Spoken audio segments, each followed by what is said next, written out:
तो उन ज्ञानी आत्माओं में से था कौन? रुचि ऋषि। रुचि ऋषि वेदों अनुसार साधना करता था, ओम नाम का जाप करता था और कोई कुटिया भी नहीं बना रखी थी, जंगल में रहता था। 40 वर्ष का हो गया।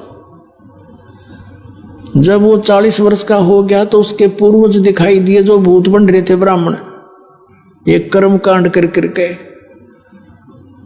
4 पीढ़ी के, यानी पिताजी, दादाजी, दादाजी का पिता और फिर चौथा दादाजी, ये आकाश में दिखाई दिए और कहा, बेटा रुचि तूने विवाह क्यों नहीं करवाया?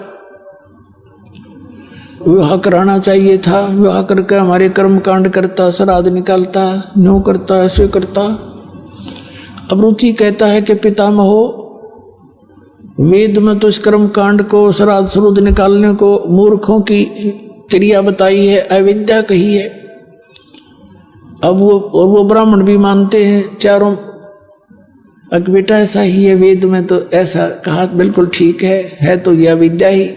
फिर भी पितर ये कर देते हैं, पितर पुत्र दे देते हैं, पितर खाक दे देते, आप भूखे मरे, मूर्ख बना रहे। अब दिखाता हूं आपको।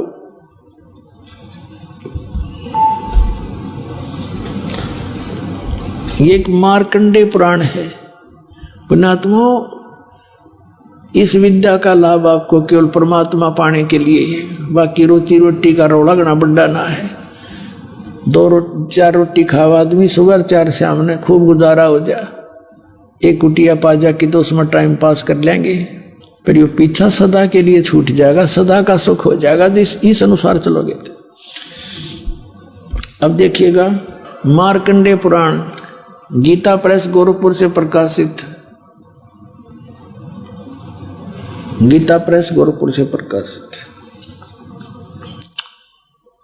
ये मार्कंडेय पुराण संक्षिप्त 242 पृष्ठ पे, नीचे देखिएगा। रोचे मुनि की उत्पत्ति कथा। मार्कंडेय जी कहते हैं, ब्रह्मन पूर्व काल की बात है, प्रजापति रुचि, ममता और अहंकार से रहित इस पृथ्वी पर विचरते थे। उन्हें किसी से भय नहीं था, वे बहुत कम सोते थे। उन्होंने न तो अग्नि की स्थापना की थी और न अपने लिए घर बना रखा था। वे एक बार भोजन करते और बिना आश्रम के ही रहते थे। उन्हें सब प्रकार की आसक्तियों से रहित एवं मुनिवर्ती में रहते देख उनके पितरों ने उनसे कहा।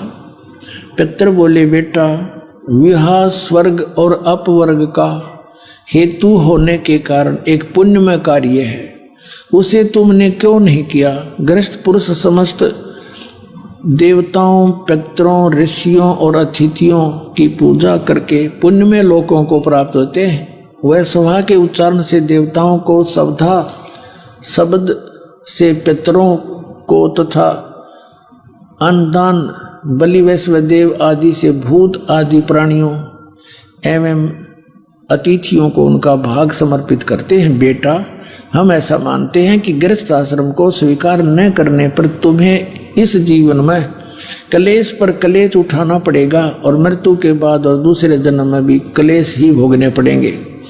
रुचि कहते हैं, पितरगण परिग्रह मात्र ही अत्यंत दुख एवं पाप का कारण होता है।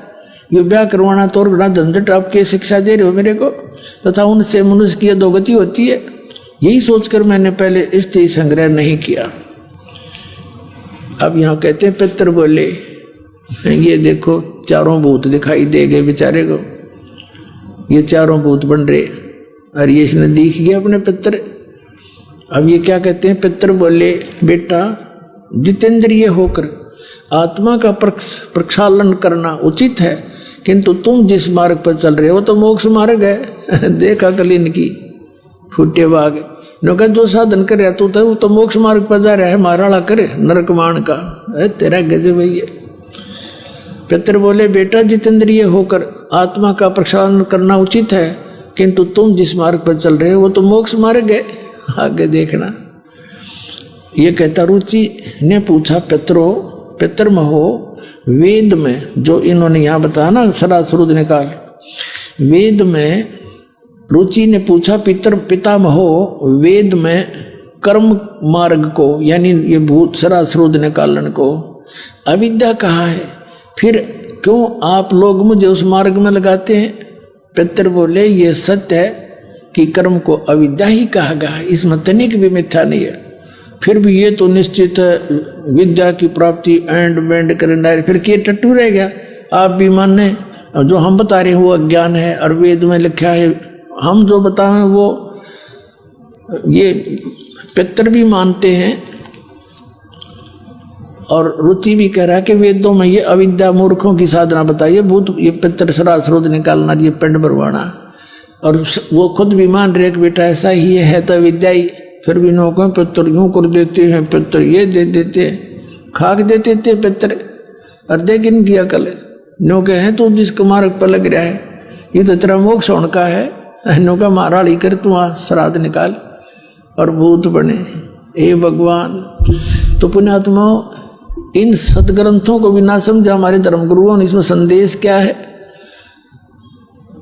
अब पुण्यात्मा कई भक्त कहते हैं कि जैसे किसी के माता पिता दिखाई दे जा और वो ये कह दें बेटा मेरा ऐसा कर दे, तो क्यों ना करें भाई, हमारे रुक क्या तो ना जाऊं ना, हमारे लिए बहुत कुछ कर रखा है। पुण्यात्माओं इसका तरीका ये नहीं है जैसा आपकी बालक सोच बैठी है। जैसे किसी का बालक कुएं में गिर गया और वो तो त्राही त्राही कर ही रहा है, तो उसका इलाज क्या? आप भी छलांग लगा दे उस समय, क्या की समझदारी दोनों मरे। उसका तरीका खोज बताया है, कोई रस्सा लाओ, ऊपर दृढ़ता से बांधो और फिर उससे न डाल दो और उसको कहो इसको पकड़ और बाहर आ जा। बच्चा और नहीं पकड़न जोगा तो आप उसको पकड़ के उस तक पहुंचो और उसको भी साथ लटका लाओ और फिर बाहर से उसको खींचो। तो कहने का भाव ये है कि जो तरीका है उनके भी उद्धार का और आपकी भी जान बचे, वो तरीका इस दास के पास है।